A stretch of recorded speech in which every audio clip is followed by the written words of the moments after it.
as you can imagine, with a team to run the festival. But this I marked in the calendar. I really wanted to participate and learn from you, Ruth. I have seen the keynote. We had a lot of conversations in advance to Immersive X, and because I find this topic so relevant for the time we are living in, I said this festival now. I need to learn. I need to go to you, and I'm happy that we are such a group where I at least know some people, and others I don't know, and I'm really looking forward to this, Ruth. So this is why I shared my perspectives. This was not the official intro I used to do. It's You're just here as a a very human. personal intro from my side. Oh, that's so lovely. Thank you so much, Thomas. What a beautiful way to bring us into this, because that is who I invite here. Even if you do have that professional demeanor, while also considering and keeping in mind this is a recorded and streamed to BridgeMakers experience. Part of why we stream and record at BridgeMakers is out of the practice of accountability and transparency, and recognizing that even if somebody says don't record, we're in a place where everybody has cameras and can record. And so, out of protection for everybody here, and also out of celebration for everybody here, we're all in masks. I never stream or record with name tags on. And this is just about us practicing as humans to go and apply in even more personal situations in our lives. And yet, to bring ourselves present and not be in our heads, we have to bring that very vulnerable human part that says, maybe I don't feel like I do conflict very well. And I want to get better at it. I want to understand it. I want to have a different experience in it. So, part of how you can feed your facilitator, hello, I'm Dr. Diaz and I'm Heyu, is to use your emojis as much as possible. And they can be any emojis, but they give me at least a little pattern of responding from you that helps me understand something is landing, something like a neuron fired, and something said, I must emoji. There you go. Exactly. Lightning strikes. Um, so, what your emojis do is they help me kind of, as if it was musical notes, they help me bounce and flow off of each of you. I'm really glad you're here. And so we are in a circle already. This is a 90-minute session. We're going to be moving to that space where I'm pointing soon. But before we go in there, which is where we get the more interactive journey together, I want to invite us to check in with our bodies. Welcome back, Chris. And check in with our hearts. And part of how I check in with my body, even when I'm using technology, is I will feel the tightest spot in my body, what has the most tension. And it could just be that I'm holding myself upright and, I'm really present. But it also could be that there's a knot, in my back somewhere. So just looking for that tension spot. And then also checking my belly breath. How deeply am I breathing? How slowly am I breathing? I'm not going to try to change that breath cycle. I'm just going to notice it, because that measurement of where my breath is at will help me find out when we are in this new space over there how activated I'm getting. And hopefully, it'll help me stay with my body, even if it's excitement activation. Sometimes excitement can spill into anxiety and vice versa. So before we go learn about conflict, my invitation will be check in with this circle right now. And so imagining that, and we have some new people. Welcome, welcome. Let's see. We're going to call you Faro. Welcome, Faro. So, what I would say is imagine that you're in a place of conflict at some future moment. You can probably figure out where it might be. It might be the post office box where they're charging you too much, or it could be with a loved one that you just kind of know when you get both tired, you get cranky and start hearing each other wrong. But imagine that future moment and you close your eyes and you're like, I have to go to my happy place.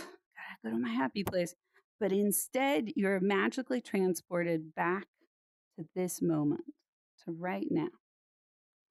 And you get to go on this journey and remember how to pause when you're tangled.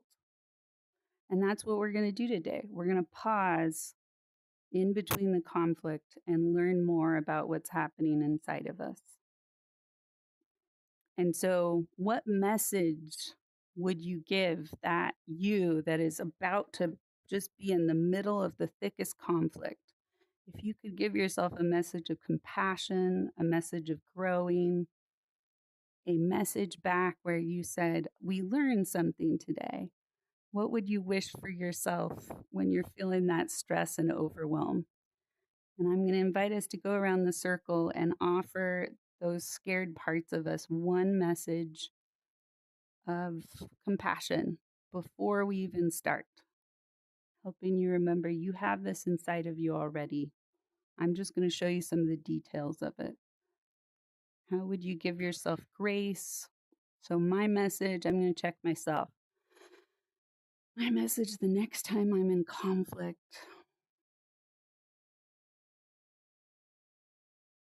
I would say, Ruth, thanks for letting it get messy. You're going to learn something. That's what I would say to myself.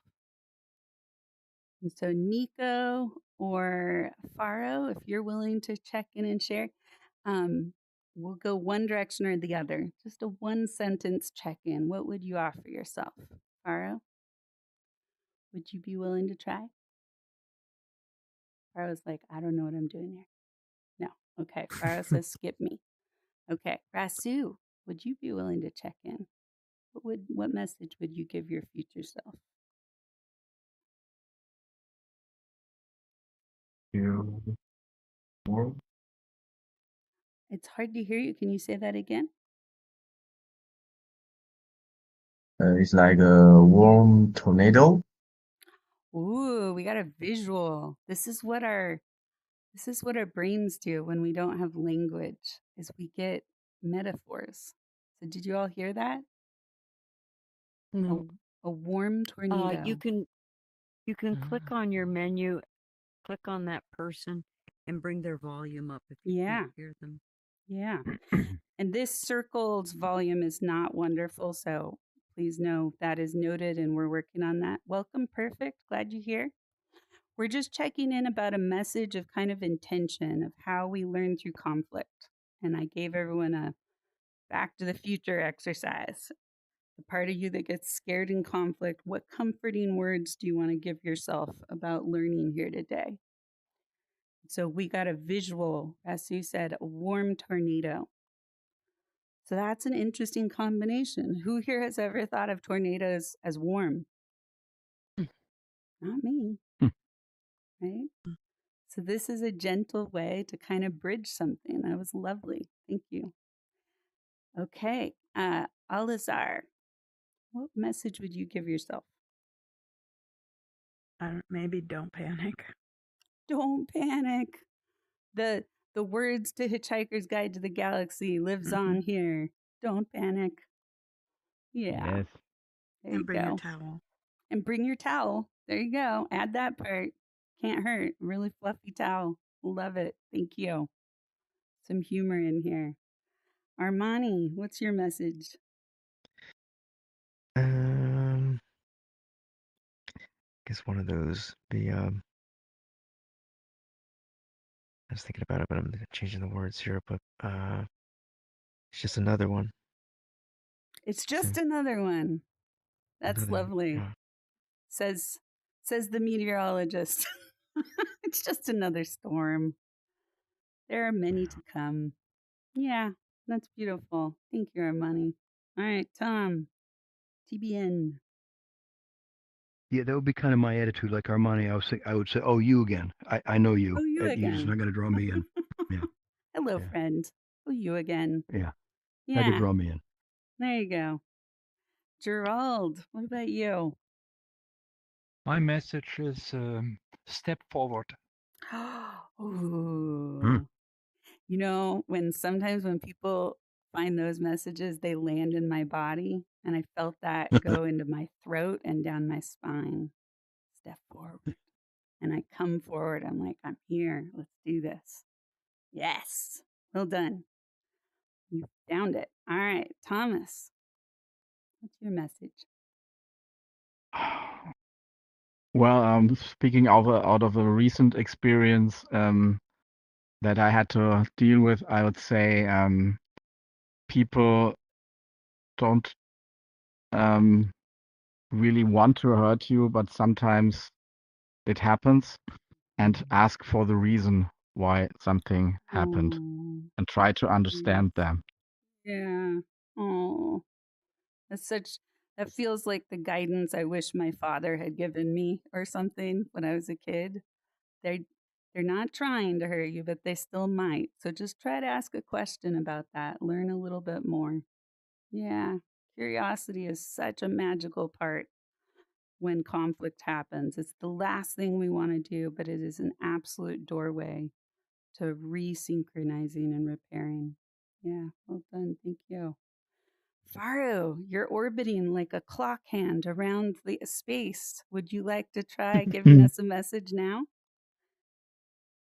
Nope, still no. Okay. All right. Thank you, Faru. Icarus, your turn. What's your message?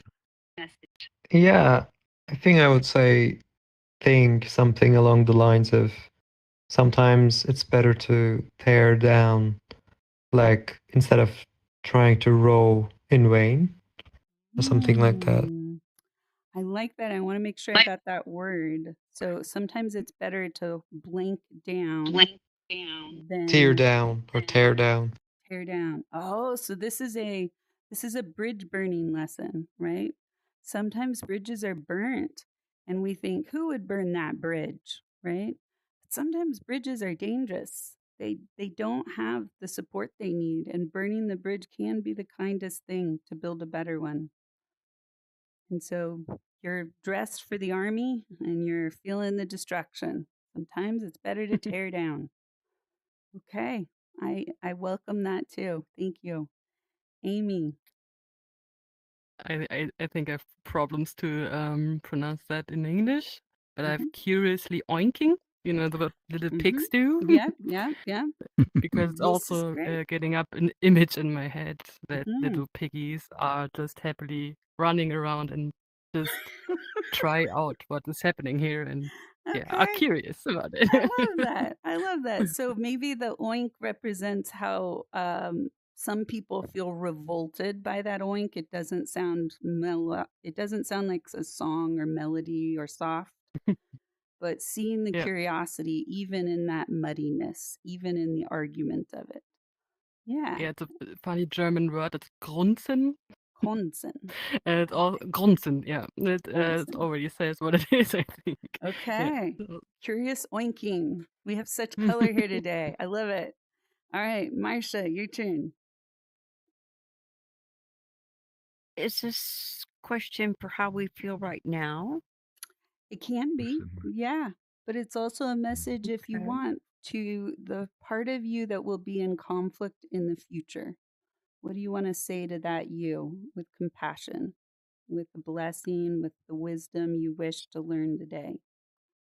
These things too shall pass. Mm-hmm. Step Yeah. back, Yeah. analyze the situation, Mm. and deal with it from there. What But a ask yourself what caused the conflict and how can I subside it? wow. Those are brilliant words that actually do echo what we're going to do today. For me, the word analysis brings me into my head. Welcome, Theo. Um, And so my invitation to myself is to step back and step into my heart. And it can have a Exactly. very similar effect. Yeah, step back and step in. So much wisdom here today. So you all just set your intentions, and Nico's coming back. So we'll get one of our last messages here. Welcome, Nico. What was your message to yourself next time you come into conflict? I can't think of anything. Okay, that's okay. Well, maybe you will find it by the end today. That was a bit of an overreach because usually I ask for that message at the end of our time together. But I always try new things. So this is a trying new thing today. I wanted to see if you could stretch and pretend you already had wisdom for yourself. Mostly when people hear the word conflict, their bodies tighten, they look away, they look for the exit, even if it's the window, and they back away slowly and hope it's not about them, right?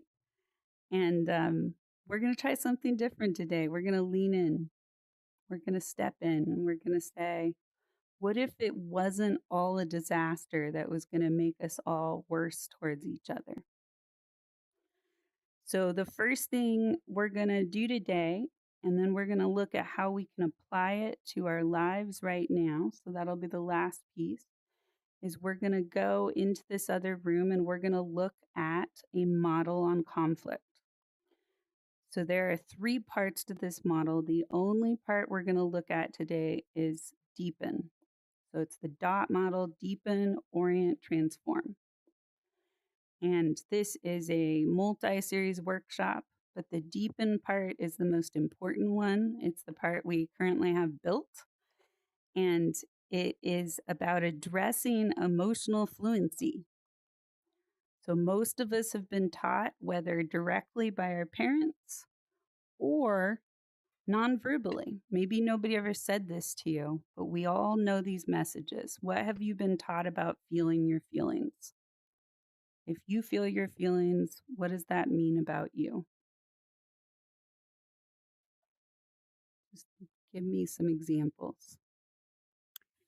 I have Feeling. one. Yeah. I've seen in my days where boys have been told, boys don't cry. That's right. Yeah. And then you turn around and say, girls are crying all the time. Yes. Yeah. And what you're going to see there when we say boys don't cry is girls end up holding the emotional load for the boys and the girls. And then people think, wow, girls are so emotional. But we have interrupted a nervous system response in the collective by saying boys don't cry. And so I believe that we don't just have our emotions, but we have emotions that we share and we synchronize between us. And when we cut off our emotions for one kind of person, whatever we qualify that as, because there are other stereotypes out there, like Black women are angry. That's a stereotype, very harmful, right? And if we expect emotions in a type, then we don't expect emotions in other types. And we start to get very tangled in who's supposed to be feeling what. And so what we're going to do today is we're going to go underneath all those messages that have been piled on top of us about what we're allowed to feel. And we're going to actually listen to our bodies today and learn what our bodies were trying to tell us from the very moment we were born about what we know is happening in the room and why feelings are important. Feelings, when we practice like an emotional gymnasium, when we practice learning our emotions, we actually get stronger together because then we don't forget that we're going to survive this. We don't get sucked in by the tornado and think of it like a cold, vicious tornado that's going to tear us apart. We remember that tornadoes technically can be probably pretty warm with the weather systems and everything else. We start to take the duality of black and white, which we're going to learn about a little bit today, that says Okay, I don't feel safe. I'm afraid right now. So the last time I felt really afraid, I was afraid of somebody who had a beanie on their head and glasses. So, Gerald, you are now going to represent everything unsafe to me. And I'm going to put all my fear on you. And now I'm safe again. Yay! But I have to keep my eye on you because you're my villain, right? Yeah. Thank you for the emojis. Yes. And welcome, Devin. You're welcome to join us if you'd like to come on in. So this is the challenge today, is to notice those places where we tell ourselves stories connected to those emotions that make us spin and go faster. Fear makes us want to go quicker into our assumptions and leave the moment with each other. So we're going to unpack fear and look inside of it and see some patterns of what's really happening in our bodies. So your compass today, I'm going to show you my compass. Your compass is your body. It's your breath. It's your feelings. It's your stories. Welcome, Go Church. Oh, come on in, my furry friend. We need some furry representation. Yes, absolutely. We have aliens, we have galactic, we have humans.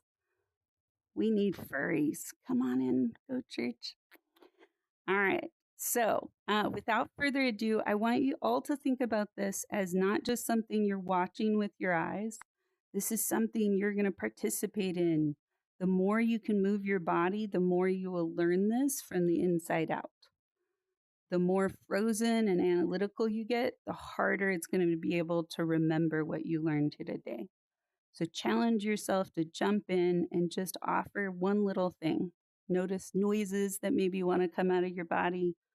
This helps you start to pattern a new awareness around conflict and really become the statement of wisdom for yourself. And my request for you, if possible, and this might not be possible for everyone here, is if you have to leave early, please just let us know. And that's a way to stay human with me and with us so that we can say goodbye to you and bless you and wish you well. It can feel very awkward to interrupt, I understand, but this is my challenge and letting you know how you can take care of me even. It's just try to let us know if you have to step away early. Yeah. Yeah, so taking care of you is a way to frame it because I do have to leave, and my conflict was another thing going on in a few minutes. An old friend getting released from the hospital that I want to go see, and not coming to your event would have said something, and then leaving in the middle of it says something too, but it actually says something completely not relevant to you. This event, it's all about me and my old friend. But now you've given me the opportunity to explain that, so I don't have to go through the rest of my day, and you don't have to go through the rest of your day possibly hurt by it too. So, oh, look at that! Exactly. Our first conflict resiliency moment. Please. Yeah, my heart has been beating, knowing I was going to have to leave this event, wondering what the effect would be, and you opened the door for me just so beautifully. So how beautiful! Yeah. Let's all give TBN some emojis. It's Ruth that gets emojis. Excuse me, but anyway, thank you. Me. Me too. Both of us. Okay, well, welcome. We've got some newbies in here. Lisa, welcome. And Goat Church is still hanging back. Let's move our bodies, our avatars this direction. We're going to come into this space. This is where it gets really magical. This is where we get to celebrate the world creator. If you are taking notes, remember this name. She is brilliant. She deserves every bit of fame. Look at how beautiful this space is. Her name is Finding Nimsy, and she has created some extraordinary experiences in here already. If you are on a Quest 2 or mobile, probably, the words up on the screen may look blurry to you. And so I would encourage the Quest 2ers or the mobiles to come closer to this end. You can stand along this white strip, ideally, and this will make it, if you do want to turn around and read something that close up, you should be able to see it. The other thing that is supposed to be happening right now is that when I stand, or you stand, if anybody stands in the middle here, it does amplify my voice. So give me some emojis if you can hear what I'm saying. I make sure everybody can hear me. Okay, I've got emojis coming. Whoop, aliens. Yes, yes. Galactic hordes. I love it. Okay, good. So we're mic checking. Everything seems to be in order. And so the way this stage was built is we're kind of in that warm tornado. I'm going to keep using that. Thank you, Rasu. That was lovely. So this is a vortex, as you can see. There's no even, flat, comfy chairs, no place to just settle perfectly. And the invitation with that is to think about this like we're all going to jump into the middle at some point, even if it's just to share an emoji or show we're present. But this is how you are going to contribute as much as is true for you to say, I resonate with that. So if you're willing to play the game of this, we're going to learn about conflict today. For just a moment, I want you all to try jumping in the middle with me. Just for a moment, I'm going to show you a trick to the space. Jump on in. Look at this. Okay, we've got lots of you. Keep coming, hopefully. Okay, now look up on the camera. Do you see everybody up there? No. I only see myself. Just myself. This is the magic of it. So I only see myself also. And here's the trick to this. This is about your journey with you. We're going to do it together, but this is about your journey with you. So as you see this, part of that is for you to know that when you jump in the middle, you're just going to see yourself with the model we're about to learn, which will both be 3-dimensional on the ground where we're all standing, and it's going to be up on the screen because we had an amazing world creator. I love everybody's waving. They're like, hello, me. There we go. Okay, so now you can find your spot back on the outside, but now you know how to jump in when you're ready. And you can jump in with emojis, you can jump in with sounds, you can jump in with words. But I'm not here to just sing and dance with you. I'm here to be with myself, and I invite you to lean in and punctuate what you're learning by making this active. This is not about a perfect presentation. It's about something that we get to learn together. So we're going to remember where conflict comes from. You can see up on the right-hand side, we've got deepen into awareness of how scarcity begins inside of us. We're going to understand what scarcity is. Scarcity is another word for fear. And we're learning a dot model today. So we have a giant dot to get us started out. Hello, my friends, a giant dot. And so let's get a definition for scarcity to start us out. Who knows what scarcity is? It's okay if you don't, you can just try. I like the word scarcity because I make words sound different inside of me. And when I'm very creative, I say scared city. It's the scared city. So what is scarcity to you? One sentence or less. Jump on in the center so everyone can hear you. And welcome, Purple. Glad you're here. Come on in. There's room for everybody. What is scarcity? Starting out with an easy one. No, I'm not. Starting out with a hard one, but just try. What does it mean? I think Not much of anything. Not much of anything. Okay. Thank you, Marcia. And Theo, I heard you. You were going to say something, and Gerald jumped in. Okay. Yeah, for me, scarcity is something positive. It's a kind of warning in life to be present, to keep watching my life because it's important. So it's a good thing at the end, Lovely. from my point of view. Thank you, Gerald. Yeah. Scarcity with a flag. Whoa. and I'd say Theo, I'm so sorry, but your microphone is really messed up. Yeah. He's writing my mic, I think. Yeah. No worries. My bad, okay. he says. No worries. Theo always not has some bad. important pieces, so maybe you can write your pieces if you need to share them. And thank you. Okay, so we're going to look at scarcity. We're going to keep going here. So Now this little black dot starts to get a little more transparent, if you can see that. And so we're starting to see an image inside. And this is about the first place. Okay.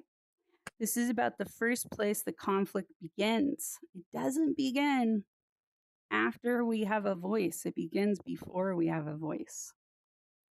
It begins when we are inside the belly, inside the uterus. And we know this because we've put cameras in there, which is kind of invasive, right? But what we found is that the fetuses will respond to pressure, to noises, to conflict that's happening outside the room, outside the womb, and they will push it away. They will constrict, they will kick, they will resist it. They don't like it. Something's wrong. They can feel it. And so this is kind of that, we're going to represent it by red, but this is where we start to understand what we don't like and what feels uncomfortable. And then what we do like, what feels comforting. So when we look inside the womb and something warm, maybe the mother is reading a bedtime story, maybe there's music happening, maybe mom ate food that feels really good coming in through the infant's body, but they will soften, they'll even move sometimes like they're listening to music. They will even suck their thumb and feel really comforted. So even before we emerge and have our voice and scream at the world because we're not getting what we want, we know what conflict is. But then we grow up. And if you have your world volume on, you're going to feel this. If you don't, what you would hear is a very rapid heartbeat. Feel that in your body. This is how conflict starts. Tom just said it earlier. He was feeling his heart racing. He didn't know how to say goodbye. And so when we get bigger and older, conflict starts to get really intense. We feel terror. We feel really, really scared and like we have to do something about it. And that is fear. Fear is not just an emotion, it's a physical sense. It's a cascading series of overwhelming things happening in our bodies. And so if you have an emoji that represents fear for you and you want to share that right now, or if you have a sound that represents fear for you and you want to really jump in to the center here and show us your sound. Yeah, there's an emoji of fear. Or other emojis of fear. Ghosts, yes, the ghosts have come out of the closet. Questions. Oh, yeah. There we go. And so once you're finding that, look, oh, okay, fear has some hearts to it. That can be true too. We got snow. Yeah, fear can make us frozen. Look at all the stories we might tell about these emojis, what that means. Now I want you to check your body and ask your body and say, how do I know I'm afraid?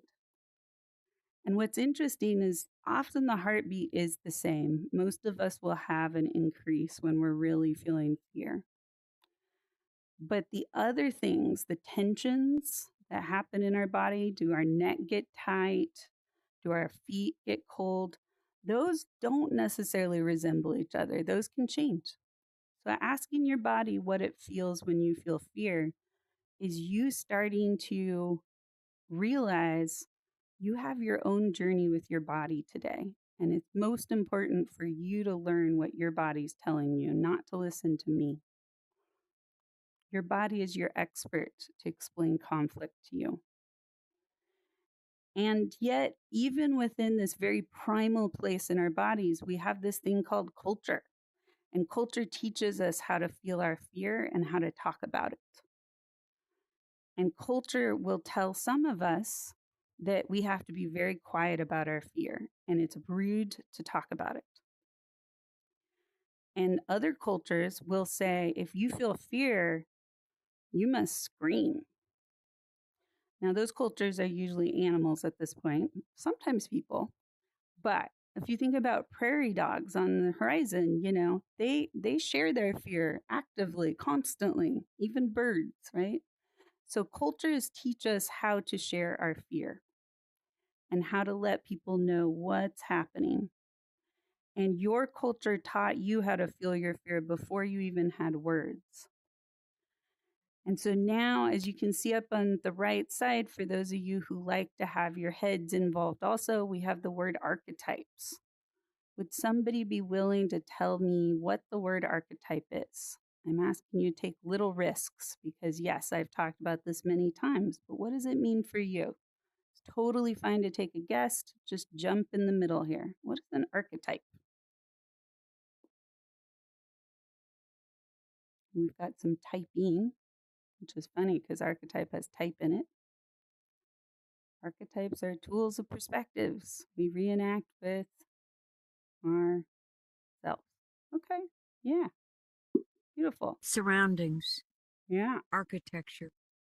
architecture, that's interesting. Yeah, that's a good guess. Nobody's jumping in the middle though. Maybe the fear bubble is keeping you all from jumping in. You're like, I don't want to get near the fear.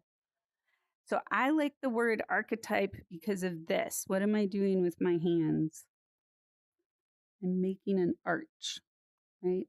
Archetypes are the arch. Where it meets in the middle, it's the role that applies to all of us. Yes, arch. So arch, It's a door you have to go through. it can be, yes. It's also what we're looking for in the room to fulfill an anchor point. So if you've ever been in a classroom, you know a very familiar archetype, the class clown. That's an archetype. They're cracking jokes. They're making everybody giggle when the teacher turns around. They're putting I didn't have a classroom like this, but I've heard about it. You know, they put the fart cushion on the chair.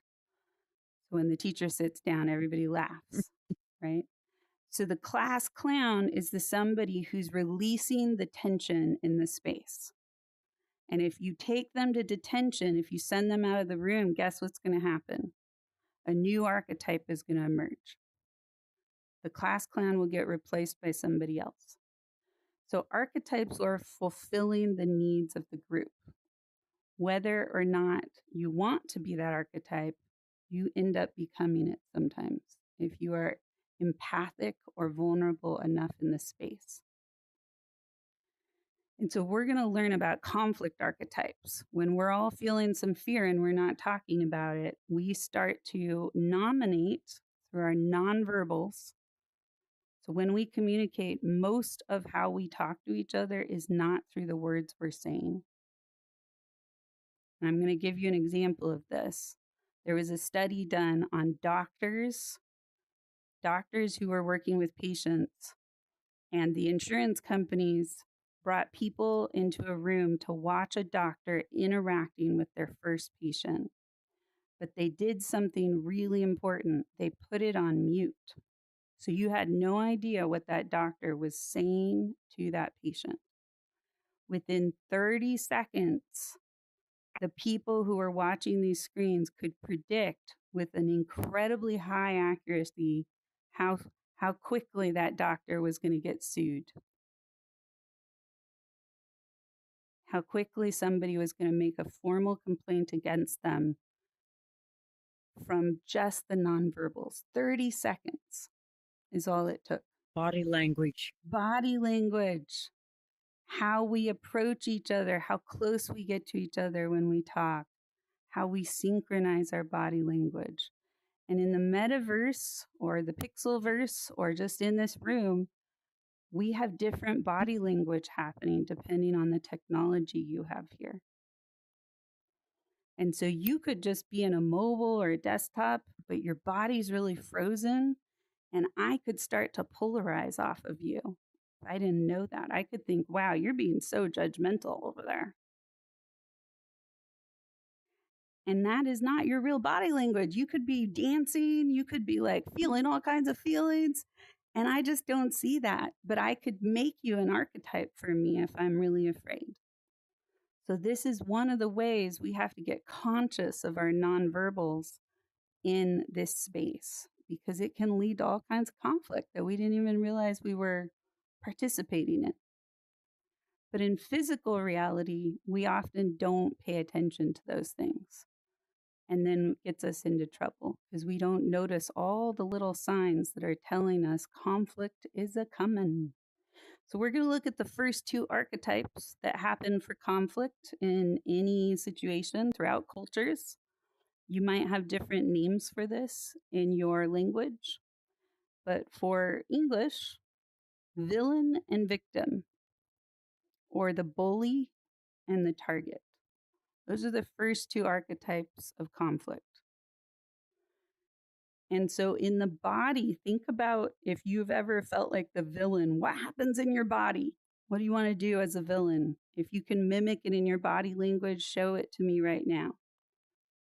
How do you feel when you're a villain? Yeah, there we go. Thomas has got it.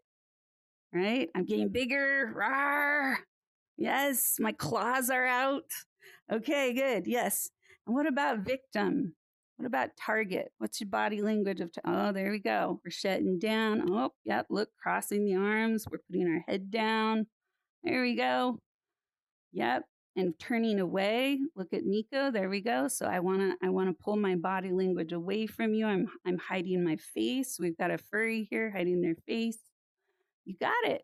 Look at this. You are showing the dance of the archetypes. We're already there. You're all getting A+ today. This is really fun. Yeah, getting on the ground. Yep. So what we don't realize, because we're so fixated on who's the villain, who's the victim. Am I the villain? Am I the victim? We're feeling all that fear, and we don't realize there's two other archetypes somewhere involved in that conflict, even if they're outside the room. We're also looking for our anchor points. So what's the body language of the hero? This one's a little harder.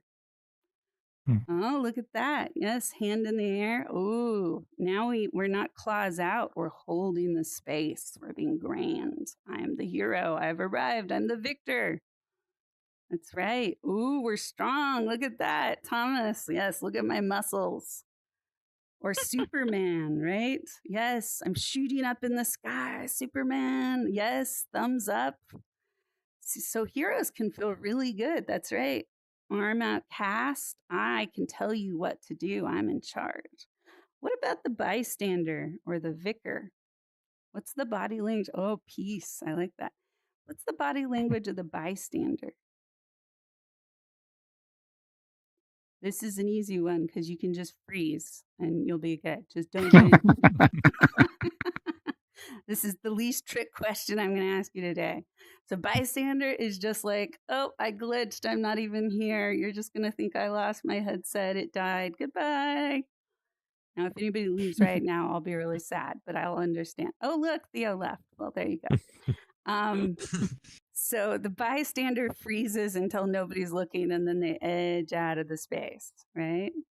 So that's our, oh, Theo's back. Welcome, Theo. You just became our example of exiting as a bystander. You crashed. Oh, I crashed when I said glitch. Well, okay. I need to stop saying glitch today.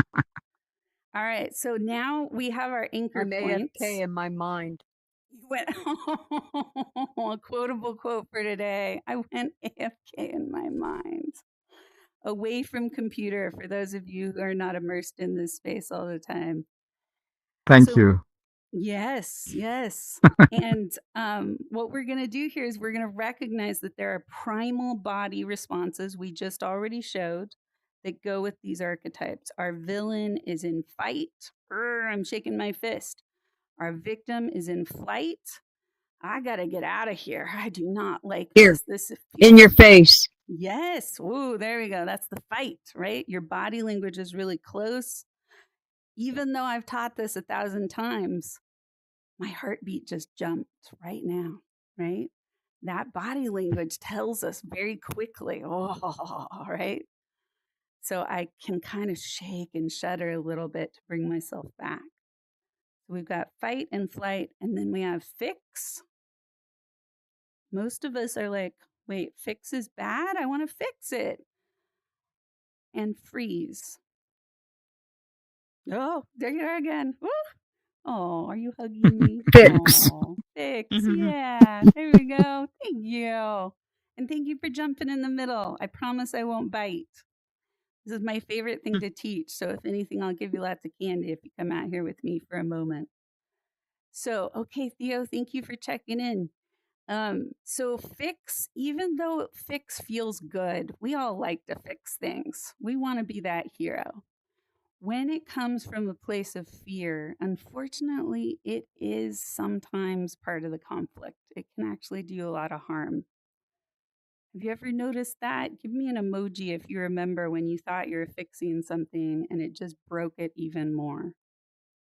I have done this so many times, I cannot tell you. Yeah. I was like, but I gave you the answer. I made it better. And now everybody's mad at me. I switched archetypes. I thought I was going to own it. So we're going to actually ask ourselves before we get out to these extremes, what happens in the very beginning when fear isn't that big, when it's just starting?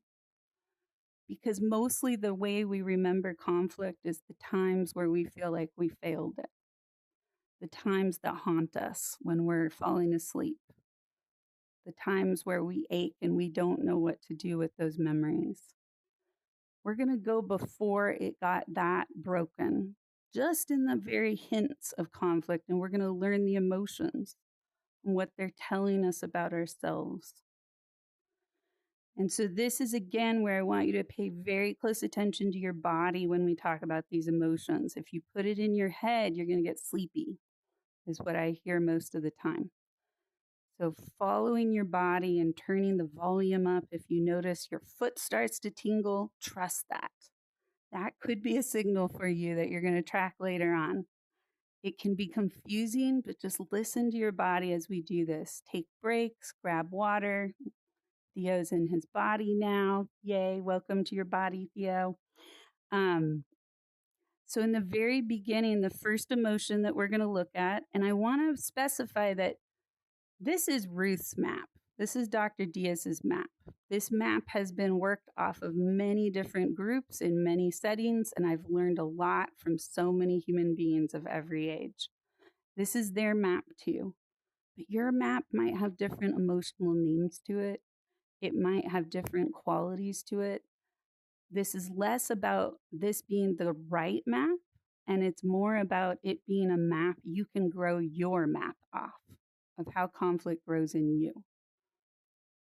And so this is like listening to tones, to dissonant kind of noises and learning what they are, and then trusting that your map will come together over time. But try this one on if you're willing to. So the first emotion is frustration. How do you know you feel frustration? What's a sound that tells you you're feeling frustration? Can be, yeah, we got an emoji.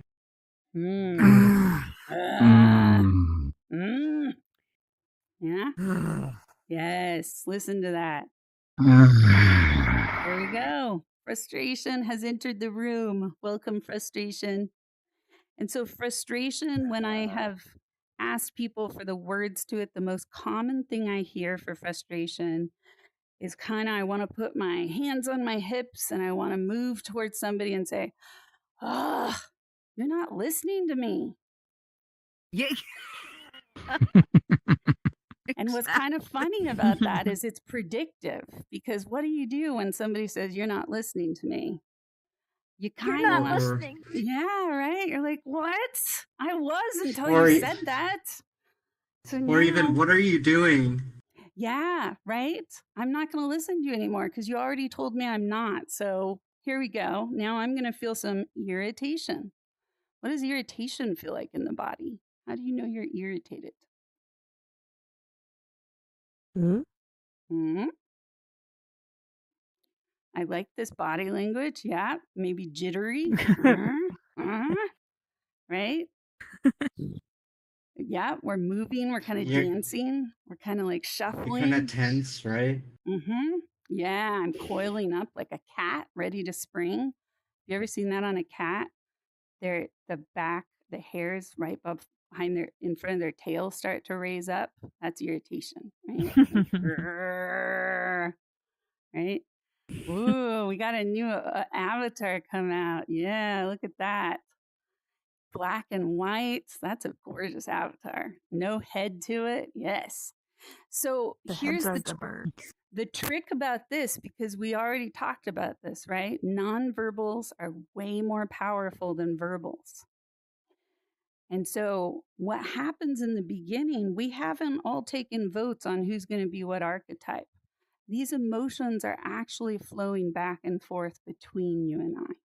So I'm frustrated, you're irritated, now you're going to send it back to me. You're frustrated and I'm irritated. Yep, I want to move away from you. So Nico and I just did a little dance there. These emotions Marcia. are, yes, they're thank you. They're playing back and forth between us, and we don't catch it because it's not fun to be frustrated or irritated. So let's get out of this loop, because nobody likes to feel those. Let's go to concern. Let's climb up on a rock and look down at everyone and be like, hey, y'all, what's the sound of concern? How do you know you're concerned? You okay? Oh, you okay? Yeah, so I'm going to check on you, but I'm also going to tell you I think something's wrong. I hear you. Uh-huh, I hear you. Listen to that tone, right? That tone is I care, but also maybe calm down a little bit, maybe. Right? I hear you, but bring it down, bring it down. So concern is my vacation away from frustration and irritation. Because now I'm just going to judge it a little bit and be like, I don't get it. What's going on? And the pair to concern is confusion. What's the sound of confusion? What? What? Huh? There you go. Notice what happens in your body when you're trying to feel confused. It's a very confusing thing to try to feel confused. There you go. Question mark? Yes? Question? What's going on?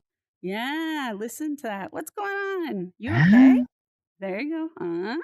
That sounds like Sims. I love it. The Sim game. Oh. So again, these emotions start to trade back and forth, right? So I used to do, back in another lifetime, I used to do couples therapy, and I sat with so many different couples. And when I would show them this model, I would say at least half the time, somebody would look at that and say, wait, the words from concern for many people are, something's wrong. Don't you see it? And from confusion is, I don't know what you're talking about. And so many of those couples would say, we spend 80% of our relationship in that loop. You're not listening to me. If you'd listen to me, you'd understand. Yeah. And from the irritation and the response is, hey, stop. So in the body, just to ground that, I like the visceral sense for irritation. If you touch me once on my arm, maybe it feels good. Maybe I like it. I feel connected to you. But if you rub on that arm for long enough, it's going to get red, inflamed, and irritated. So irritation is too much pressure is happening, right? And so I have frustration, I have irritation, and now I went on vacation into concern, and I got confusion back, and I'm all stirred up. So now we're going to get bigger. We're going to pop into the next dimension of conflict. So now we're going to go into anger. What is anger like in the body? How do we know we have to have anger? Okay, Armani, thank you for checking in. I hope you're not leaving angry, but if you are, thank you for letting us know. You enjoyed this. Yes, I'm glad. Glad you came. Armani is one of our people's BridgeMakers. I'm glad you were able to be here. Yes, we've got some deep anger sounds. Let's have our anger come through. right? So it's not the same as frustration. Anger is, I'm showing you my teeth. I'm not just growling. You see my teeth now, right? Anger might be that I threw an object or I banged something. Anger is a stomp. Anger is a rushing sound. Anger is a silence that is way too silent. And there's a coldness in it. Anger can be very scary. And the other side of anger, sadness. What's the sound of sadness? Yeah. It's a whimper. It's a sigh. Oh, it's a moan. That's it. So notice the sounds in your bodies if you're letting one of them out. Feel where that ripples inside your body. Even if you need to be on mute because you're not ready to feel that out loud with everybody, let yourself feel the sound of sadness just for a moment. We are taught to make this sound as quiet as possible, but letting yourself feel it and notice where it shows up in your body. Sadness is a real sound, it's a real emotion. And so somebody's angry and we feel that sigh, the heaviness. When irritation turns into sadness, sometimes I picture it like you rubbed really hard on the skin, but sadness is where something punctured it and something else started to leak out. Sadness is a sign of violation, a sign that something has broken, something is lost. Sadness is a grieving. But from a place of fear, it can also be an emotion of entitlement. How dare you do this to me? How dare you do this to me? I thought I knew you. I thought we were connected. So now we have anger and sadness, and these two are looping. We think of sadness many times as the pure emotion, but it isn't. It trades. Underneath anger is sadness, and underneath sadness is Betrayal. anger. Betrayal, yes. And so those are going in and out of our bodies and exchanging. And now it's really escalating. If you're sad and I'm angry, and then I'm sad and you're angry, how much longer can we be in the same space together? This is going to be intense. So let's get away from those because those are really scary. We're going to go up to worry. Woo, worry. At least it gets the air flowing. How do we know what worry is in our body? What's the sound of worry? Oh, Oh.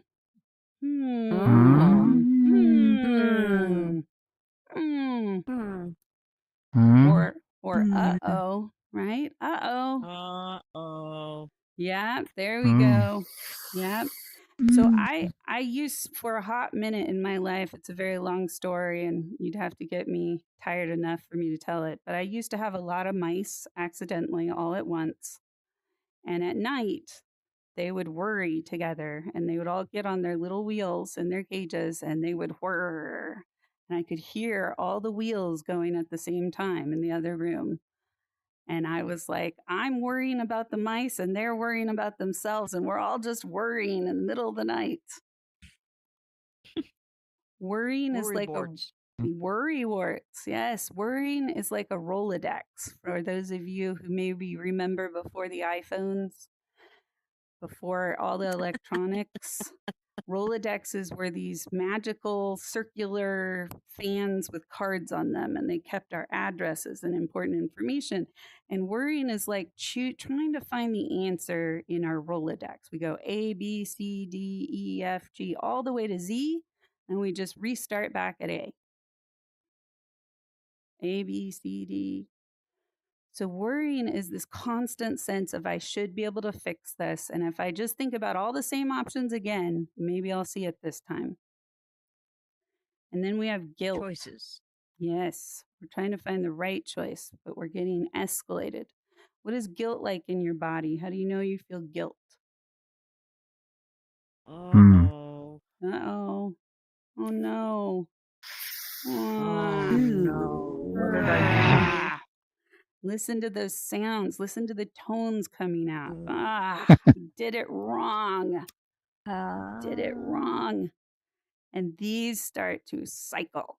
Oh, yes. Here's the body language. I fell over. I knocked me out. I did it wrong. So guilt and worry are now looping. And so I'm going, oh, it's my fault. And somebody else is going, we've got to fix it. We've got to fix it. Woof, my belly gets so tight just mimicking that for you. So they're jumping. This is often when people say, well, I don't feel it in that sequence. They say, well, I first will feel frustration, and then I feel worry, and then I feel irritation. And guess what? Yes. I'm showing you a pattern of how it can build, but we can take vacations off of each of these loops and hop into other ones all the time.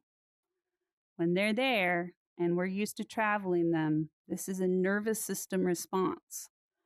And if I felt irritation twice in the room out there before I came in here, and you run frustration at me, guess what could happen?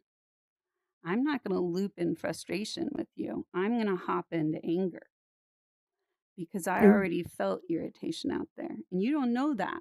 Yeah, look at all that body language. You could just model here, Marcia. I just think you should stand in the middle for us. You've got the full body going on.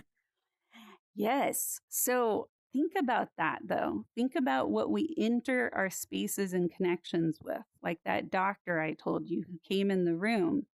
The truth is, they knew they were going to be on camera. They knew they were being evaluated for how high of a risk they were in being sued.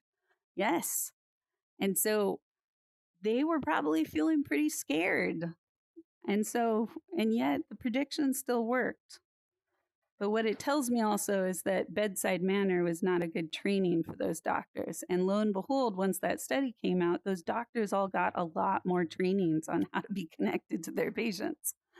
They're like, let's prevent you from getting sued in the future. So these emotions are going back and forth, and if they don't find a way to ground and be spoken, the key is to speak them. When you give a name to your emotions, you make space for them in the room, and you keep yourself from becoming your emotions. When we avoid our emotions, we become them. And that is the biggest key to understanding conflict. The scariest thing to do is name our emotions, because emotions are subjective. We can't argue and win about emotions.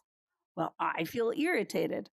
Well, I feel irritated. Well, you can't feel irritated because I'm irritated. No, we can both feel irritated. That's possible.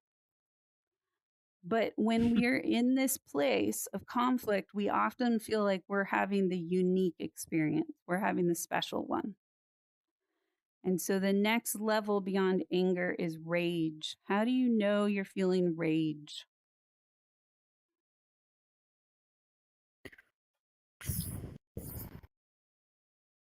Yeah, so much bigger. Rage floods us.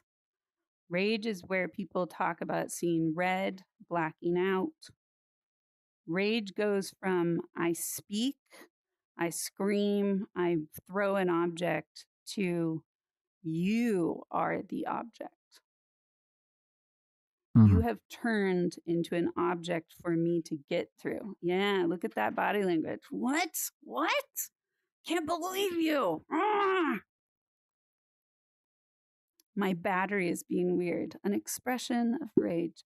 No, I hear you, Carol. Yes, no worries. And you can actually, if you go to the BridgeMakers YouTube, you can watch some of this on stream if that would be better. And thank you for letting us know.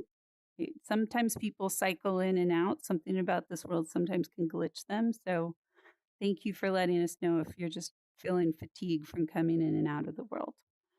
But you're welcome again to follow us on our YouTube, and you can see the rest of this there. So we're going to keep going now. We're in it. So we've got rage, roar, right? And the other side is terror. How do you know you feel terror?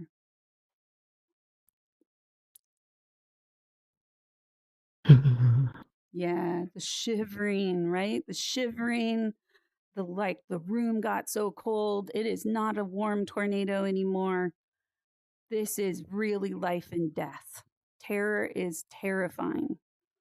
I like the word terror. Yeah, we're floored, we're thrown over, we're out of our middle. It's do or die. People talk when they feel terror about feeling like they're gonna die or somebody's gonna die. The funny thing sometimes, if you watch movies, especially those kind of scary, funny movies, is the person who's terrified that's running from the chainsaw turns around and looks back. Always will look back to see how close the chainsaw is. But that's actually an animal phenomena. So when we're terrified, we actually try to take a picture in our mind of the exact scene that put us there. Because part of us says, if I survive this moment of terror, I want to make sure I never encounter it again. So I'm going to take a snapshot, a Polaroid with all these emotions cycling so that I can make sure I analyze this pattern and never put myself here. And that word Avoid. terror to me is ripping. It's the ripping of the connection. It is over and I just need to leave. I'm done. Terror is so intense. It hijacks everything in us when we believe it. And so to get away from terror and feel a sense of ground again, the full victor hero comes out and they feel judgment. And judgment is the deep decision to separate, to split, and to segregate, to push into separateness. And judgment might be you are bad and I am good. Judgment might be not all of us can exist here anymore. I have to Judgment, leave. Yeah. yeah. Judgment is a conclusion. I What? apologize, Dr. Diaz. I have to. My mom's making me fix her window, and it's making me feel very conflicted because it's creating an anxiety loop of situations that isn't out of my situation, and I appreciate the space so much to be here to make things better for myself. Yeah. You're feeling conflict right now. Yeah. Thank you, Theo. Thanks for owning it. And thank you for taking care of your mother's window. There's service there, even if you don't feel like you have a choice. You can follow this later. You're one of the people who knows our YouTube channel more than others, so you can turn it on and catch up. But thank you for being so vulnerable about why you might need to leave here. So judgment, he's having to make a judgment call. I got to pull myself out. I got to go take care of this, right?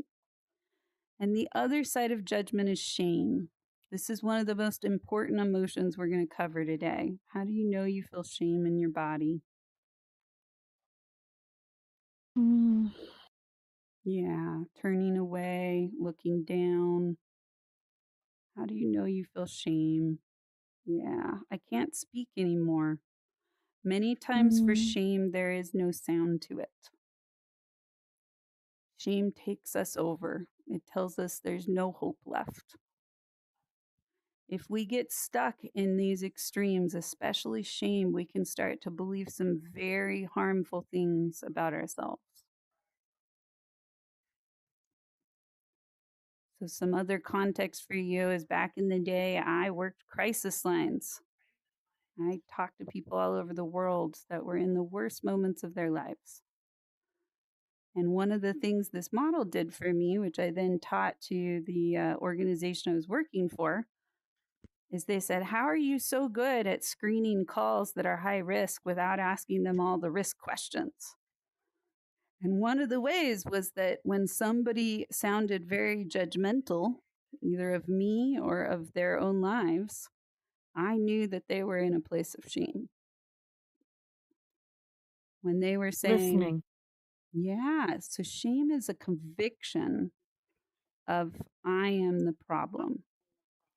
And if you want to learn about shame, there's a really great talk by Brene Brown where she really drives this home. She says if guilt was a person, guilt would say, oops, I'm sorry I messed up. If shame was a person, shame would say, I am the mess up. I caused this. I am the mistake. Not I made a mistake. I am the mistake. And that internalizing leads us to very, very black and white decisions about our worthiness to be alive. If I really believe that. And so if you find somebody in shame, this is a key on how to show up. And it's not something most people realize because it's the hardest thing to do.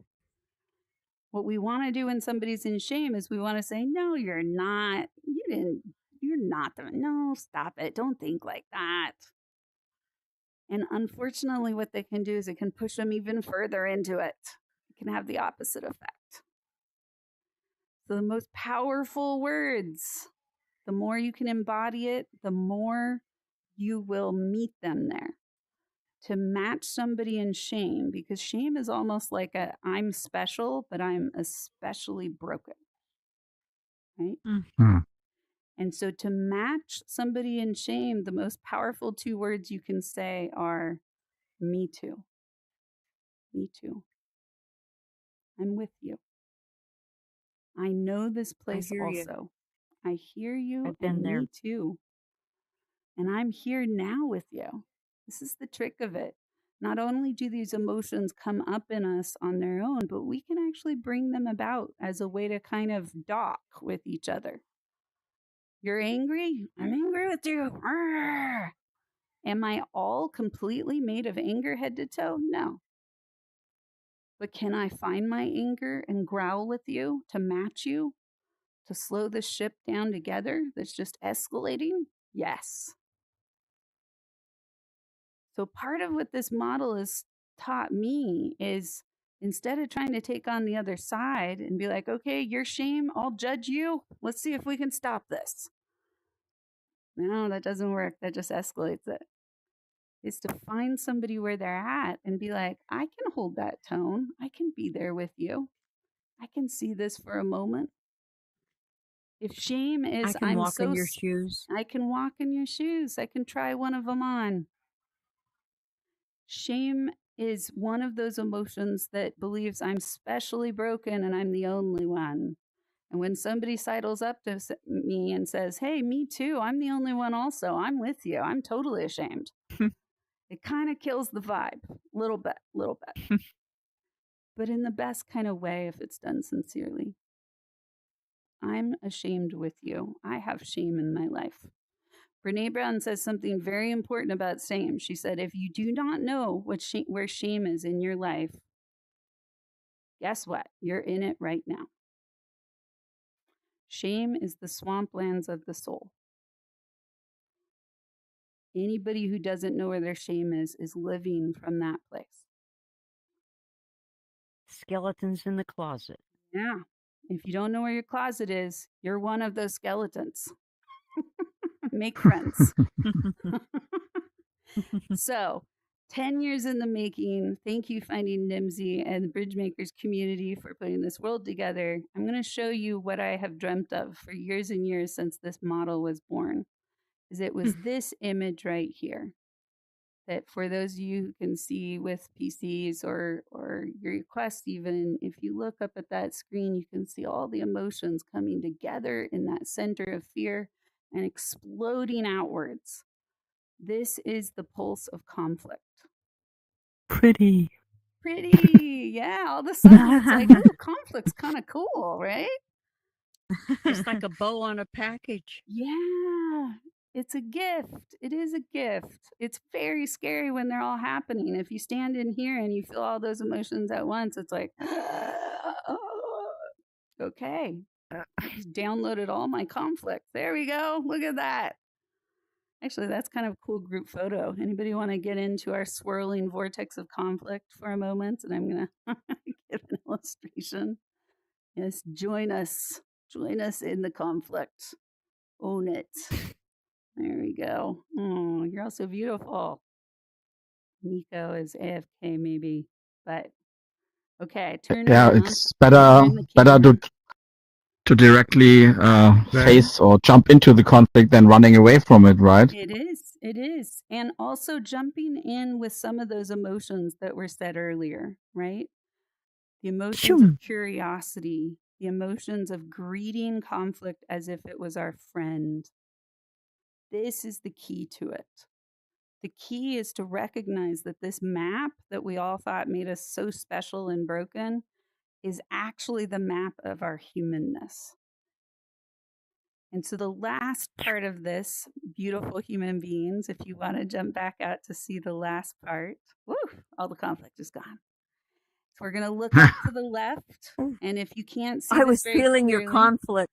yes, you were, is looking up to the left. And if you need to come closer so you can read it, go ahead. This is where it all comes from. Our lizard brains turn on this thing called black and white thinking. And we start to sort the world like we're a lion and a gazelle or a mouse and a cat, and we go, do I go down or do I go up? This is what our bodies are cueing us to. It says just basically, oh, and my thing is stuck. Do I go down or do I go up? Do I go left or do I go right? Just do it quick because we got to survive. And then detour. Yeah, detour. We gotta get away. But then what happens is our groupness starts to say, well, when we went down, we died. So let's go and say down is wrong and up is right. Hell is down, heaven is up. Okay, good. We got that one. Yep. Now what's next? Bad is left. Okay. Bad is wrong. Yes. And what is good? Good is right. Good is up. And so we're sorting these things and we think that we're creating morality and ethics, but then we get even more confusing and we start to take gradients of expression and just decide, well, everybody who has this skin color is black, and everybody who has this skin color is white. But there is no such thing.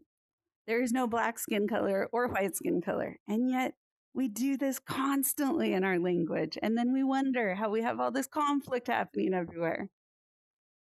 We make gradients into binaries and build identities off of them and then build policies and marginalization. And then we wonder, why is everyone so upset all the time? We also do this with gender. Gender is not a binary, but I was raised to believe it was. The first thing, even before they said, it's a Ruth, they said, it's a girl. And they said that with a big exclamation mark and question mark because they were sure I was going to be a boy. So I have always disrupted and brought conflict from the moment I came out of the womb. You're welcome. And so, but being told what your gender is over and over before you even know your own name, you're dressed in it, you're cute in it. There's a really funny, interesting video, if you ever want to look it up, where they took very young toddlers, less than 1 year old boys and girls, and they dressed them in the opposite clothes and put them in with nannies who were super woke and they believed in non-binaries and they believed in gender fluidity. But you know what they did? They started making sounds to who they thought was the boys, and they started making gentle, play with the doll sounds to the girls. And guess what happened? The boys Confusion. The boys started making sounds, and the girls started playing gently with the dolls within just a few minutes. Within just a few minutes, the mirroring was happening and the genders were being redefined very quickly. And then the nannies were told, that's actually a boy and that's a girl. And they're like, what? I thought I was woke. I guess I'm not. We are programmed with this from the moment we are born. And so we can forgive ourselves for all those prejudices that live in our minds. But we can also say, I have to challenge that prejudice every day. I have to look for where I brace when I don't know your gender, when I decide that, oh, well, your gender is like my gender, so we're close, but your gender is not, so we're far away. I have to notice those places, because otherwise what I do is I push people away and I'm not even conscious of it. And I tell everybody in the room that they're not safe, and I'm not even conscious of it. And so this is where conflict is born. And it all boils down to this. In my nervous system, if I am feeling unsafe, maybe for something entirely different that happened, I'm going to look for somebody to represent unsafe for me. And I'm going to make sure they're on the opposite side so I can feel safe again and I can feel all right. And this is the nature and origin of conflict. And so the last thing we're going to see, knowing that this stretches throughout our lifespan, this just keeps going. Survival, judgments, prejudice. This is our broken heart. So let's come into the middle, and I want to show you this. When I built this model based off of other models, this was with children first in inpatient psychiatry. And we didn't have this big, beautiful heart here. We had markers and a whiteboard. And so many of these young people who are locked up and bandaged and drugged, they were so angry at the world. And we had to build this model to find some ground together. So I gave them all the pieces and I said, you help me figure this out. This has not been put together the way it needs to be. And this 10-year-old kid who had just been admitted to this ward and was dragging in a trash bag, which made it pretty clear he was a foster kid. He dragged it into the room in the middle of the meeting, and all the kids were drawing their stick figures on the board of who was the villains and who were the victims. And he said, who's in charge here? And the whole room froze. Shortest kid in the room. And he's like, I want to talk to the leader. And I was feeling frozen. And he looked at me, he said, are you in charge? I said, yes. And he said, may I show you what you're missing? I said, okay. And he went to the front of the line where all the kids were lined up to take their turn. He skipped the whole line. He grabbed a red pen. And in this cross of those axes and all the villains and victims and heroes and bystanders, he drew a big red heart in the center and he crossed it out. And he said, this is what broke inside of us. This is what we're missing. And I still remember that, and I choke up when I remember that. I also learned later he couldn't read. And somehow this child had walked into the room and seen such a messy example of what you just saw and still knew what was missing. And I promised him that day that I would always tell his story when I shared this model, because he gave the key to the other side. And so if we look up to this heart, the red and the blue, the brokenness in between, the opposites, the dualities, the key is the non-dualism. It is the human. It is recognizing that the fifth archetype is us. It's you. It's me. It's this moment. It's the possibility that we come to the center in the middle of that warm tornado, that vortex of all the things going wrong at the same time. And we say, I'm still here. I see you. Let's try this again. Let's slow it down. Let's find a way to do this different.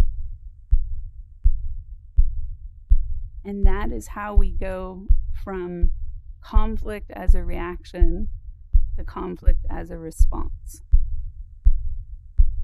When we respond, recognizing this is uncomfortable right now, this is dissonant, this is painful, I'm hurting you and you're hurting me and I don't know how to do this.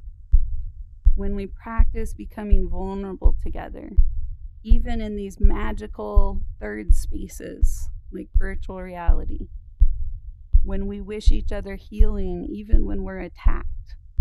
This happened to me 2 weeks ago. I was sexually assaulted in here. It's not the first time. It hurt me. It got into my body. It's taken me weeks to not fall asleep and wake up to those sounds. Hence the video to protect yourself. I record everything. Yeah. Okay. In that moment when those people were literally inside my body, groping me and saying the worst, dehumanizing, grossest things without consent, I did my habit, even though I felt very defeated in that moment. It got to me in a way the others had not. I wished those two men healing, and then I left. I hope you find healing. Wow. Oof. And then kick them. No, not for that moment, not for me. Because ultimately, violence begets violence. Yeah, that's That's true. exactly. This is something we need to break, this vicious circle, right? The truth is, It doesn't help. those systems do not work. I wish they did. If I could kick them to a world where they could understand consent process and weren't let out of that world until they passed some tests, if I had the funding to build that, because I am an educator and could, if I did, I would absolutely kick them, but I would move them into a space where they could learn and come back and repair it. It looks like hell. It can start that way. That can be very validating.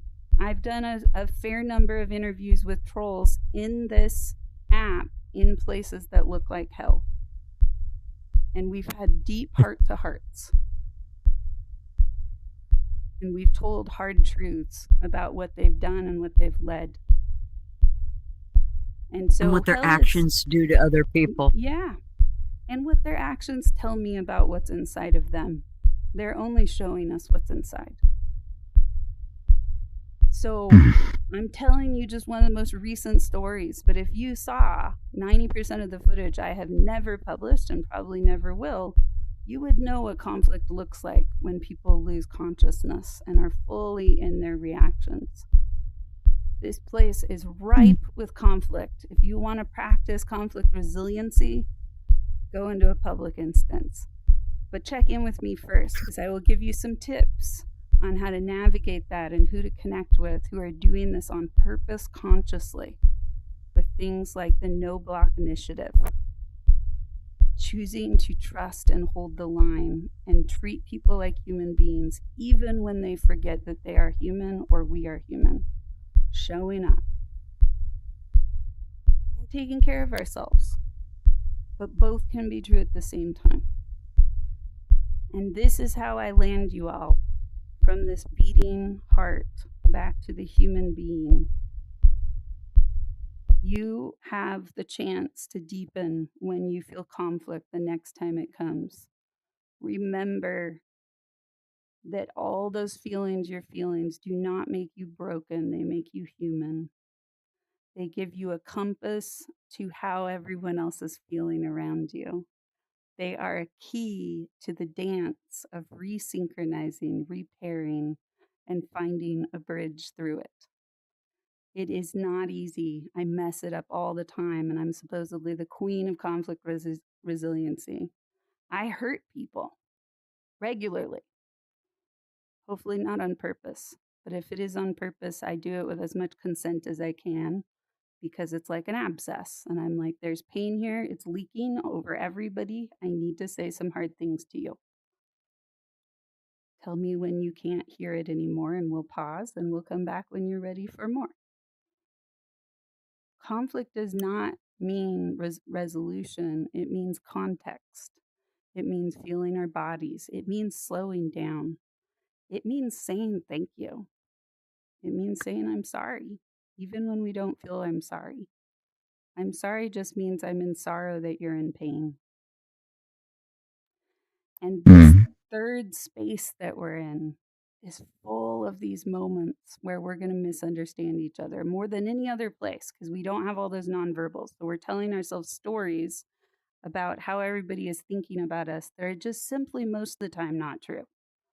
but we fill in the blanks and then we create distance, or we're very attracted and we're like, oh, I'm all over this connection. I feel like purple's my favorite color. Look, we're both purple. We're destined to be together. I'm going to be really close to you and make you nervous and feel like I'm stalking you.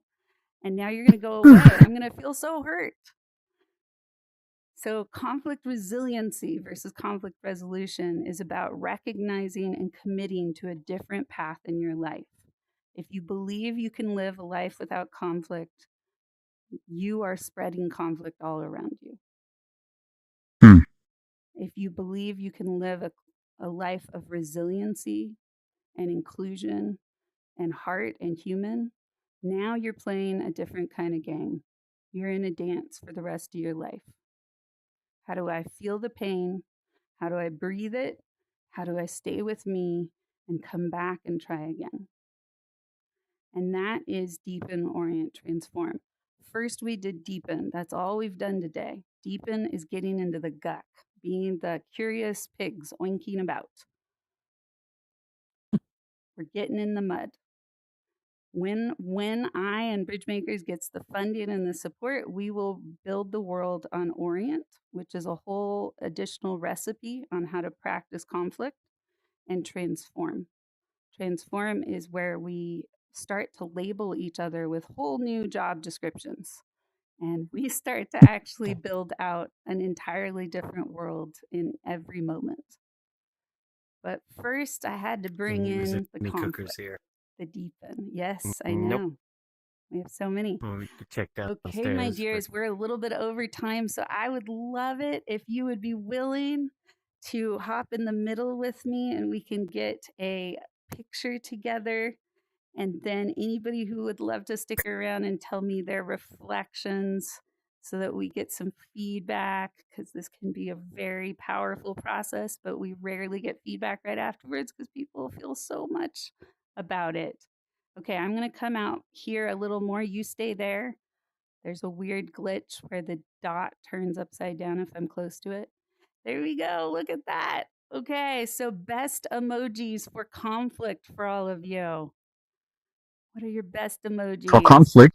For conflict, yes. Broken hearts and sad faces and angry. And then best emojis for what you learned today. What are your emojis for? Oh, that's great. I love the lightning. What did you learn today? Best emojis. Oh, gifts and hearts and cookies. So many beautiful things. Thank you. Thank you. Okay, and maybe just a one-word checkout for those of you that are still able to check around. What's one word that you want to hold for your time today? We'll start with Thomas. Just one word. Dance. Dance. Woo, look at that. Okay. And what about Amy? What's one word for you? The dualism, I think. Dualism, non-dualism. Yes, thank you. She says with the purple head, the combination of blue and red. Purple is not even a real color. It's totally a mind warp. You should look it up. But it's the coolest color because it's not a real color. All right. What about you, Goat? What's your one word for today? You came for part of it.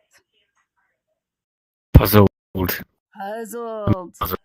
That's a great word. That's a great word. It's both confusion and game together. All right. And Saint Folly. Differences. Differences. What if they were cool? What if differences were amazing and weird and interesting? Yes. Marsha, one word. Help and love. Help Oh, and one love. word. Oh, both of those are beautiful. You can cheat with me. I never squish people when they cheat. Nico, one word for you. Don't know. Don't know.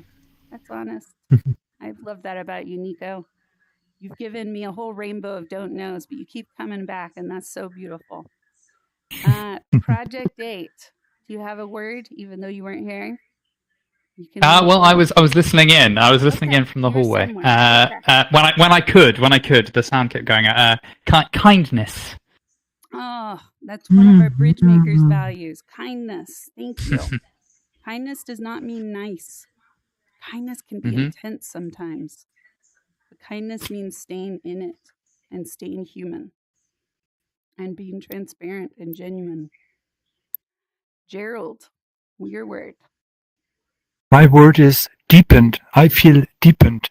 I don't know. Is that an English word, deepened? That's a word. Welcome to Deepened. Yay. All right. And Icarus, what's your word?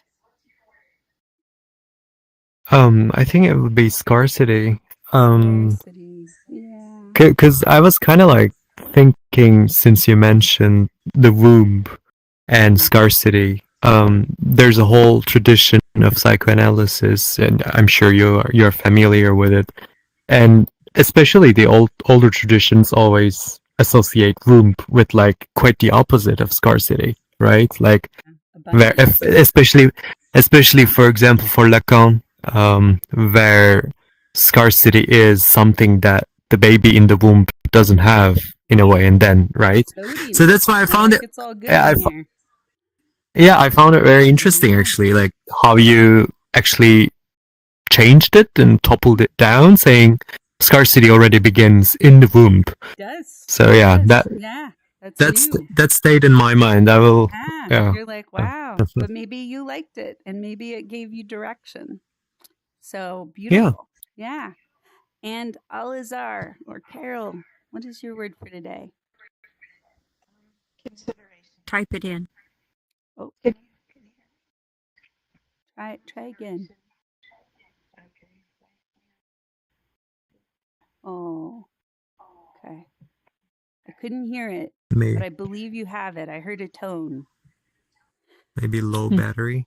Yeah. I'd like to change my word. Okay, we've got a new word. Yes. Awareness. Awareness. Oh, so many good words. Thank you for feeding me words back. Oh, we heard something. Oh, can you hear me? It's consideration. Oh, consideration. Consideration. So look at what just happened. This is the perfect way to close the circle. When we strained to hear Carol, we all echoed her back. We had scarcity We listened. of We understanding. heard. And so the attempts at us made us be drawn in, and we echoed that, and that's resonance. That's reflective listening. So scarcity isn't always bad. Scarcity helps us come together. And yet it can also help us turn into animals and eat each other alive. So both happen. How we make the feast, how we consent to the feast. And then there's also the artificial scarcity, right? That we can tell each which other would be stories about scarcity that are not true. Thank you, my aliens and angels and purple candied like warrior goddesses and humans with glasses and furries and beautiful tree creature humans. This has been such an honor to be on this journey with you. If you would like to join BridgeMakers, you can see that is the group I'm connected to. You can ask to join and you will be accepted and join our Discord. BridgeMakers as a community is based off of this engine. And yet many BridgeMakers don't know very much about it. They just like the culture and they like what they're learning and learning how to be better humans. So this is not a requirement for you to, boot camp your way through the DOT model and preach the gospel of conflict resiliency. You just get to come and be a better human with us, and that is okay too. And it's not about religion or anything else. It's just about showing up and being conscious and on purpose together.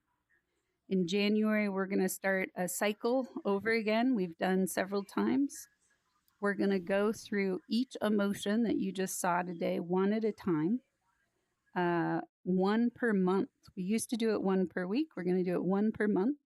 We're going to spend the whole month on the festival of frustration, on the festival of shame. And we're going to listen to music, and we're going to share TV shows, and we're going to share dances. And we're going to learn and make friends with these emotions. And we're going to go on world hops, and we're going to try to get the worlds to make us feel those feelings together and weather the storms. And what this does is it helps us learn that it's okay to speak these emotions when we're feeling them and be vulnerable in front of each other, even when we're doing important work and we have a project and we have a deadline and let's go faster. And then as soon as somebody rings an emotional bell and they say, I feel worried, if I'm in the room, everything stops. And we go, okay, let's be with that. Thank you for being vulnerable with us. Let's be with your worry. You don't have to hold it And all we'll on end your up at the own. Festival of Enlightenment. We will end up at the Festival of Human. The 13th month is human, and we all take a break. And we feel whatever we want to feel. Yes, lovely. Well, you all stayed overtime, including Thomas. Thank you, Thomas. Hopefully this was what you visioned, and maybe not, but I will have all Absolutely. feedback, so- Yeah, that was what I wanted to say with my word. You asked me to sum it up in one word. Thank you for the invitation to dance with you in this workshop. What an honor. What an honor. And thank you for the reverence and the heart that you just glow from head to toe, that knows there is a calling beyond the technology glitches, that there is a calling in the bones of our beings to use this conduit as a way to be better humans in every reality. You called my heart forward, even though I'm a burned out community architect that gets paid nothing. I was like, I will show up one more time and sing the song of conflict resiliency. So you brought it out of me. Thank you for unburning my heart from your heart to mine. And with that, this is my last event for the conference, and now I'm going to go crash and sleep for 20 hours. But this was lovely. Thank you, Goat Church, for showing up. You started it with me. How cool. Yes, the three of us. That's right. We did it. Yes, We opened the conference with our Indeed. opening remarks. Yeah. Thank you, everybody. Some of you I've met before, some of you I haven't. Some have traveled on this journey with me for so long. I'm surprised you keep listening to it. But I've heard that when people come back and see this again, it's a whole other journey, because basically, even if you go back and watch the live stream of it, take a conflict you're in right then and go back and watch this moment, and you can work it all over again. Oh, there's that emotion. And there's how that do we emotion. get to your website? Yeah, so it's bridgemakers.world. And also, if you look up bridgemakers.world on YouTube, you should be able to find the live stream. Please, as much as possible, I've been trained to tell this to you all, even though I never like this because it can feel gimmicky. Please share this with people in your life that you know need it. And please reach out to people who maybe could support this work. I literally... That's not gimmicky. Okay, good. That's helpful.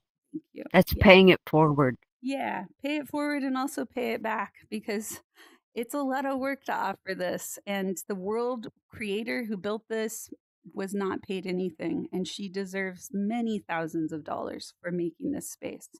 It is genuinely a womb of healing.